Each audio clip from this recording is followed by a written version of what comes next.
Jonah's tribulations, in contrast to Jason's, begin with a divine call. The task proposed by God to the hero of the book of Jonah is to bring a divine warning to the traditional enemy of Israel. Jonah flees to the other end of the world on a ship going to Tarshish. During the storm caused by God, the pagan crew, in great fear, proved to be respectful of all gods, especially Jonah's, and helpful to the hero. Jonah tells them he is the cause of the storm, and, following his advice, they reluctantly throw him overboard. He is swallowed by a large fish, kept in the entrails for 3 days, and finally vomited out onto dry land, after a long prayer, which he expresses in the form of a psalm. Yahweh reiterates his call in spare words, and Jonah goes to Nineveh, where he reluctantly announces the divine warning, insisting on the impending doom. The oracle has been barely broadcast. Jonah has been in the city for but a day. Yet the warning is immediately heeded by the Ninevites, and even more surprisingly, by the king, who, though hardly informed of it, dresses in sackcloth and begins to fast. He orders all of his subjects, even animals, to do likewise, in the hope of turning away God's anger. God's anger gives way to mercy, which in turn makes Jonah very angry. He storms out of Nineveh, builds a hut wherein he waits to see what will happen. Overnight, God makes a miraculous tree grow. Jonah finds its shade soothing and pleasant. Next, God sends a worm which causes the tree to die, and a hot wind which makes Jonah wish for death. In the ensuing discussion between God and Jonah, God asserts that his concern for the Ninevites is at least as valid as that of Jonah for the shade tree. The story ends abruptly, without indicating whether Jonah accepted God's point of view or not. Several parallel motifs are of considerable significance in both stories.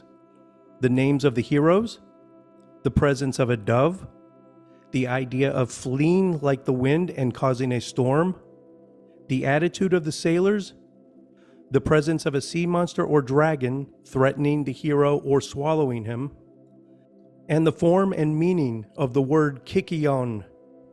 Looking at these themes and motifs reciprocally illuminates both accounts.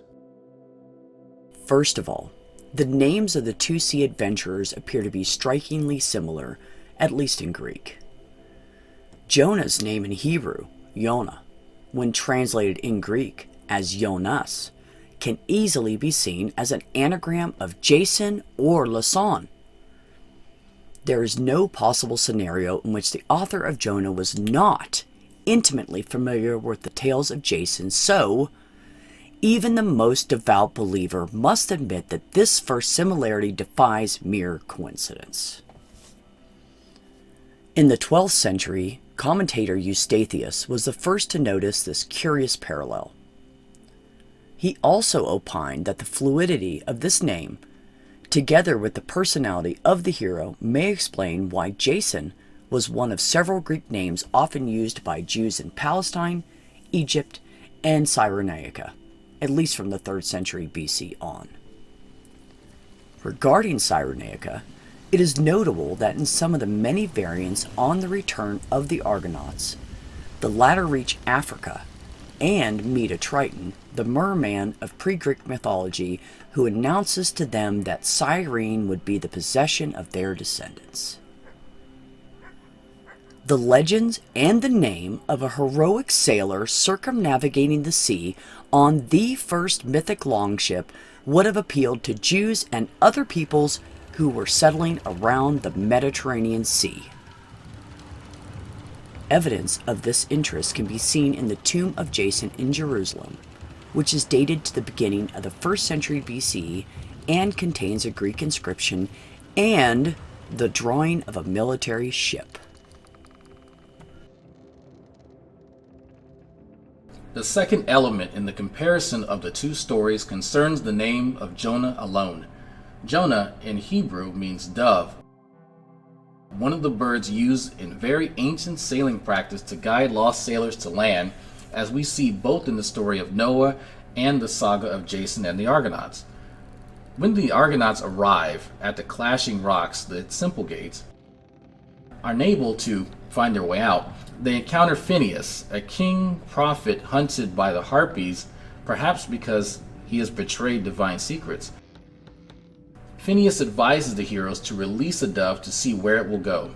This tactic follows from an old theme which appears in different forms, from Unima Eilish to the Epic of Gilgamesh to Homer's Odyssey, in which a flock of dove bringing ambrosia to Zeus must also go through the Plante, but invariably one dove is lost. The Argo eventually follows the dove, and both bird and ship find a passage through the rocks, but not without leaving a few vestiges behind them. Feathers, pieces of rigging, respectively. In other variants of the story, doves also play an important role in Virgil's Aeneid. For example, two doves lead Aeneas and Sybil to the golden fleece hanging in a tree. In other texts, the prophecies uttered by an oak tree are reported by doves. There is further connection to King Phineas, who in Apollonius's Argonautia is pursued by the vengeful Harpies because he has betrayed prophetic secrets. After promising the Argonauts that he'll help them with his prophetic gifts, he is saved by the Boreads, or the Fleers, who are sons of Boreas, the northern wind that brings the worst storms at sea. Similarly, the story of Jonah begins very abruptly with his immediate flight from God's command that he go and deliver the prophecy of Nineveh. Jonah betrays Yahweh and the divine message entrusted to him, and he flees to avoid its accomplishment. He does so without explanation. He flees from the consequences of the message he has received. In these stories, the structure is as follows. The more trustworthy prophets, the less willing to hear them their audience will be. Above all, the kings are expected to resist the message and punish the messenger, thereby increasing the element of veracity for the audience of the story.